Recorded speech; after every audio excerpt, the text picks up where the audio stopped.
एक बार आप इस रिजल्ट को देखो जो कि सीबीएसई के द्वारा दिया गया है और सीबीएसई ने इस स्टूडेंट के 2 सब्जेक्ट के अंदर आरटी और ईआर दे दी है और ऐसे लाखों स्टूडेंट्स हैं जिनकी 2, 3 या 4 सब्जेक्ट के अंदर एसेंशियल रिपीट आ गया है, आरटी या ईआर आ गई है, यानी कि वो फेल हो गए हैं या वो पास तो हो गए हैं लेकिन उनके मार्क्स कम आ गए हैं, 75% नहीं है, ताकि आगे वो जेई या वो नीट देना चाहे तो वो दे सके। आज के इस वीडियो में बताऊंगा कैसे आप अपने फेल रिजल्ट को पास में कन्वर्ट कर सकते हो, वो भी सिर्फ 30 डेज में एनुस्पोर्ट के द्वारा। एनुस्पोर्ट के द्वारा ये नोटिफिकेशन डिक्लेयर कर दी गई है, आप सभी के लिए इसमें गुड न्यूज दिया गया है, तो इस वीडियो को आप एंड तक देखना। ये वीडियो आपके बहुत काम की है, जो फेल हो गए हैं उनको पास करवा देगी और जिनके मार्क्स कम आए उनके मार्क्स बढ़वा देगी। मैं मनीष वर्मा, आप सभी का स्वागत है हमारे चैनल। जैसे सीबीएसई का रिजल्ट आया, फेल होने वाले या जिनके मार्क्स कम रह गए वो यूट्यूब पे, गूगल्स पे सर्च कर रहे हैं कि उनके पास अब क्या ऑप्शन है, और इसको लेकर टाइम्स ऑफ इंडिया और कई सारे न्यूज चैनल्स ने भी आपको ऑप्शन बताया है कि जो फेल हो गए हैं या जिनके मार्क्स कम आ गए उनके पास एक बेहतरीन ऑप्शन है एनुस्पोर्ट, और इसको कई सारे मीडिया चैनल्स ने भी प्रमोट किया है। इंडियन गवर्नमेंट के द्वारा खुद कहा जाता है कि अगर आप 10th या 12th में रह जाते हो तो आप एनुस्पोर्ट से एग्जाम दे सकते हो। एनुस्पोर्ट की वैल्यू है या नहीं, एडमिशन कैसे लेना है, ये आपको मैं अभी आगे बताऊंगा। जो अब मैं बताने जा रहा हूँ सही से समझना। एनुस्पोर्ट को 1989 में भारत सरकार के द्वारा ही बनाया गया था, जैसे सीबीएसई को बनाया गया है। सीबीएसई एक रेगुलर बोर्ड है और एनओएस एक ओपन बोर्ड है। कई लोग कहते हुए आपको मिलेंगे कि ओपन बोर्ड की कोई वैल्यू नहीं है, इसमें कोई फ्यूचर नहीं है, तो ये बिल्कुल गलत है। ऐसा वही कहते हैं जिनको प्रॉपर इन्फॉर्मेशन नहीं है। एनुस्पोर्ट से जो भी 10th या 12th पास करते हैं, इसकी वैल्यू सभी जगह है, गवर्नमेंट जॉब, प्राइवेट जॉब। आगे आप नीट या जेईई मेंस देना चाहते हो तो आपको आईआईटी या एनआईटी का कॉलेज भी मिलेगा। आपको बेफिक्र होकर एनुस्पोर्ट में एडमिशन लेना है और यहाँ से पास होने के बाद जो आपको सर्टिफिकेट मिलेगा, ये सभी जगह पे एक्सेप्टेड है। एनुस्पोर्ट में एडमिशन कौन ले सकता है, अब मैं आपको पूरा प्रोसीजर समझाता हूँ। आप सीबीएसई बोर्ड या अदर किसी भी बोर्ड में आप फेल हो गए हो, तो मान लो ये आपका सीबीएसई बोर्ड का मार्कशीट है और आप फेल चाहे 1 में हुए हो, 2, 3 या 4, आप चाहे जितने में भी फेल हुए हो, आपको मिनिमम 3 सब्जेक्ट में एनुस्पोर्ट में एग्जाम देना होता है। 3 से कम में नहीं दे सकते आप, 3 से ज्यादा में दे सकते हो, 3 में दे लो या 4 में दे लो। तो हम ये मान लेते हैं कि ऐसे 3 सब्जेक्ट का आप एग्जाम एनुस्पोर्ट से दे रहे हो। अब या तो आप सेम सब्जेक्ट में भी दे सकते हो या आप सब्जेक्ट को चेंज भी कर सकते हो, दैट्स अप टू यू। तो 3 सब्जेक्ट का आपका एग्जाम होगा और जिस भी आप 2 सब्जेक्ट में पास हो, सीबीएसई बोर्ड या आपका जो बोर्ड है, उस 2 सब्जेक्ट के मार्क्स को एज इट इज सेम एनुस्पोर्ट के अंदर ट्रांसफर कर दिया जाएगा।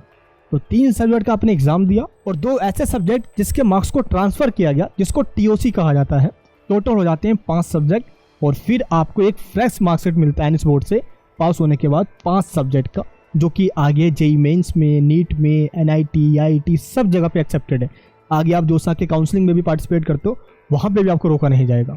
तो इस तरीके से आप एनुस्पोर्ट में एडमिशन ले सकते हो। फेल्ड मार्कशीट, आधार कार्ड, फोटो और सिग्नेचर, ये 4 डॉक्यूमेंट्स आपके लगेंगे एडमिशन में और आपका एडमिशन हो जाएगा। आप दिए गए इस नंबर पे व्हाट्सअप कर सकते हो या कॉल कर सकते हो, लेकिन जैसे रिजल्ट आया लाखों लोग कॉन्टैक्ट कर रहे हैं, इसीलिए थोड़ा सा टाइम लगता है रिप्लाई करने में। बाकी आप चाहते हो तो आप हमारे एडमिशन काउंसलिंग प्रोग्राम में ज्वाइन कर सकते हो, लिंक इन द डिस्क्रिप्शन में। हमारी टीम खुद आपको कॉल बैक कर लेगी। एंड इसके बाद अगर आप पास हो गए हो, अब फेल नहीं हुए हो, लेकिन आपके मार्क्स कम है, तो इस कंडीशन में आप एनुस्पोर्ट से 1, 2, 3, 4 जितने भी सब्जेक्ट में चाहो आप एग्जाम दे सकते हो, मिनिमम 1 और मैक्सिमम 4। मान लो आप 3 सब्जेक्ट में एनुस्पोर्ट से एग्जाम देते हो और 2 सब्जेक्ट जिसमें आप पास हो, आपके मार्क्स ठीक ठाक है, मान लो इंग्लिश हो गया, फिजिकल एजुकेशन हो गया, दैट्स अप टू यू। वो 2 सब्जेक्ट आपके सीबीएसई या जो आपका बोर्ड है उसी वाले मार्कशीट में रहेंगे। बाकी 3 सब्जेक्ट जिसका आप एग्जाम दोगे एनुस्पोर्ट से इम्प्रूवमेंट के लिए, आपको उसका एक फ्रेश मार्कशीट मिलेगा। आगे आप जहां भी लगाना चाहो, आपको 3 सब्जेक्ट के लिए एनुस्पोर्ट का और 2 सब्जेक्ट के लिए सीबीएसई बोर्ड या जो आपका बोर्ड है, इन दोनों को अटैच करके लगाना होगा। चाहे आप आगे कॉलेज में, आगे जहां भी लगाना चाहो, आपको वहां ये मार्कशीट एक्सेप्टेड होगा। तो इस तरीके से आप इंप्रूवमेंट का भी एग्जाम दे सकते हो। कई सारे स्टूडेंट्स कहते हैं कि सर एक्सेप्टेड होगा नहीं होगा, आगे फ्यूचर में कोई प्रॉब्लम तो नहीं होगी 2 मार्कशीट होने के बाद। देखिए आपको मैं ये बता देता हूँ, मैं आज से नहीं पिछले 10 सालों से एनुस्पोर्ट में काम कर रहा हूँ और हमारा जो स्टडी सेंटर है ये एनुस्पोर्ट का ऑथराइज फैसिलिटेशन सेंटर है। हमारा काम ही होता है एनुस्पोर्ट के स्टूडेंट्स को गाइडेंस देना पूरे भारत से और उनका एडमिशन करवा के उनको गारंटेड पास करवाना। इसलिए आपको मैं जो भी इन्फॉर्मेशन देता हूँ ये ऑथेंटिक इन्फॉर्मेशन होती है। लाखों स्टूडेंट्स यहाँ से पास करते हैं। आप इन सभी स्टूडेंट्स का यहाँ पे मार्कशीट भी देख सकते हो। ये वही रिजल्ट है जिन्होंने लास्ट ईयर हमसे एडमिशन लेकर एग्जाम दिया और वो फाइनली पास भी हुए। एनुस्पोर्ट में हर साल लाखों स्टूडेंट्स आते हैं इस केस के, जो 1 या 2 सब्जेक्ट का इंप्रूवमेंट का एग्जाम देते हैं और 2 मार्कशीट उनके पास होती है, आगे वो उस मार्कशीट को यूज भी करते हैं। क्योंकि जो इंप्रूवमेंट वाले स्टूडेंट्स होते हैं वो टीओसी नहीं करवा सकते, दैट मीन्स जो पास वाले सब्जेक्ट है वो एनुस्पोर्ट में ट्रांसफर नहीं करवा सकते।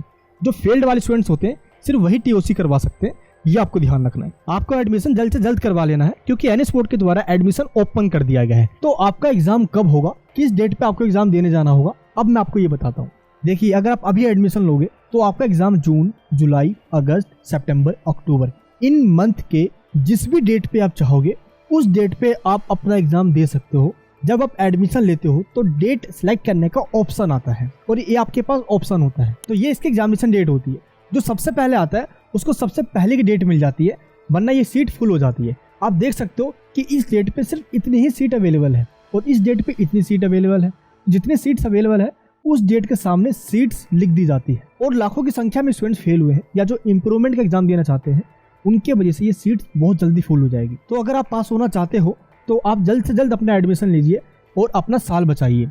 आपका साल खराब होने से बच जाएगा, अदरवाइज सीट फुल हो गई तो आपको कोई डेट्स नहीं मिलेगी, फिर आपको नेक्स्ट ईयर एग्जाम देना होगा। इसलिए जल्द से जल्द अपना एडमिशन लीजिए। आपका एग्जाम सेंटर कहाँ होगा, यानी कहाँ पर जाके आपको एग्जाम देना होगा। देखिए, आपके एरिया में जो केवी स्कूल है वही इसका एग्जाम सेंटर होता है, या आपके स्टेट के कैपिटल में जैसे बिहार के पटना में, राजस्थान के जयपुर में, दिल्ली का नोएडा में, अलग अलग स्टेट के कैपिटल में इसका एग्जाम सेंटर होता है और वहीं जाके आपको इसका एग्जाम देना होगा। तो इसकी कोई लास्ट डेट नहीं होती है, जैसे सीट फुल हो जाएगी एडमिशन क्लोज हो जाएगा। तो जून से लेकर अक्टूबर तक के जिस भी मंथ में चाहोगे आपका एग्जाम हो जाएगा। जल्द से जल्द अपना एडमिशन करवाइए और एग्जाम देने के बाद 45 डेज के अंदर आपका रिजल्ट आ जाएगा और उस रिजल्ट को आप जहां मर्जी चाहो उसको यूज कर सकते हो।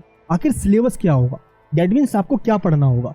देखिए, जो आपने सीबीएसई में पढ़ाई करी है सेम आपको एनएस बोर्ड में वही पढ़ना होता है, बस 19-20 का डिफरेंस होता है। जो आपने सीबीएसई में पढ़ा हुआ है वो एनएस बोर्ड में काम आएगा। हम आपको बताएंगे एग्जाम में कैसे क्वेश्चन आएंगे, क्या आपको पढ़कर जाना होगा। एग्जाम में क्वेश्चन जो आएंगे उसकी प्रैक्टिस हम आपको पहले कराएंगे, वही चीज हम आपको बताएंगे जो आपके एग्जाम में आएगा और सिंपल उसको लिख कर आ जाना है। जैसे आपको मैं एक सिलेबस का एग्जाम्पल दे देता हूँ। देखिए, ये फिजिक्स का सिलेबस है, ये केमिस्ट्री का है, ये मैथमेटिक्स का है, ये बायोलॉजी का है। सेम इसी तरीके से आप सारे सब्जेक्ट्स का सिलेबस निकाल सकते हो एनएस बोर्ड की वेबसाइट से, सब कुछ दिया हुआ है वहाँ पे। तो इस तरीके से हम आपकी प्रिपरेशन करवा के आपको पास करवाते हैं। ऐसा नहीं है कि एडमिशन का फॉर्म भर दे बस हो गया, हम ऐसा नहीं करते। एडमिशन का फॉर्म भरने से लेकर आपको गारंटेड पास करवाने तक की पूरी जिम्मेदारी हमारी होती है। जब तक आपको ओरिजिनल मार्कशीट नहीं मिल जाता ये पूरी रिस्पॉन्सिबिलिटी हमारी है। और आगे आप जेईई मेंस में या नीट, आगे कॉलेज के एडमिशन में, गवर्नमेंट जॉब, प्राइवेट जॉब में जहाँ भी एडमिशन लेना चाहो आप वहाँ भी ले सकते हो, आपको कोई भी प्रॉब्लम नहीं आएगी। एंड इसका जो फीस स्ट्रक्चर है आपको मैं ये बता देता हूँ। देखिए, इसकी जो टोटल फीस होती है उस फीस के अंदर registration fee, examination fee, date booking fee, marksheet, classes, chapter notes, important question, doubt classes and अगर प्रैक्टिकल आपके सब्जेक्ट में है तो प्रैक्टिकल भी हम ही प्रोवाइड करते हैं और एंड में आपको एग्जाम्स की पूरी प्रिपरेशन करवा के गारंटेड पास करवाते हैं। और जो आपकी फीस लगती है वो है 2000 रुपये पर सब्जेक्ट। और अगर आप इम्प्रूवमेंट का एग्जाम दे रहे हो इसकी फीस है 2500 रुपये पर सब्जेक्ट। तो ये आपका फीस स्ट्रक्चर है। इस फीस में सब कुछ इंक्लूड होता है, आपको इसके अलावा कुछ नहीं देना होता। अभी एडमिशन लेने के लिए दिए गए इसी नंबर पे आप कांटेक्ट कीजिए, व्हाट्सअप कीजिए, कॉल कीजिए। काफी लोग कॉल कर रहे हैं तो रिस्पॉन्स मिलने में थोड़ा टाइम लग सकता है, इसलिए हमने एडमिशन काउंसलर का एक प्रोग्राम चलाया है। आप उसका फॉर्म फिल कर दीजिए ताकि टीम खुद कॉल बैक करे आपको। ये वीडियो कैसी लगी नीचे कमेंट बॉक्स में बताना और बिल्कुल भी निराश मत होना, अपने ऊपर विश्वास रखना। आपके पेरेंट्स ने आपसे बहुत उम्मीद लगा रखी है, उनको दिखाना है पास होकर, और अगर मार्क्स कम है तो मार्क्स इंप्रूव करवाते हैं। बिल्कुल टेंशन मत लेना, आपका भाई आपके साथ है। मिलूंगा नेक्स्ट वीडियो के अंदर। अपना प्यार और सपोर्ट बनाए रखना, इस वीडियो को सभी जगह शेयर करना। जय हिंद, जय भारत।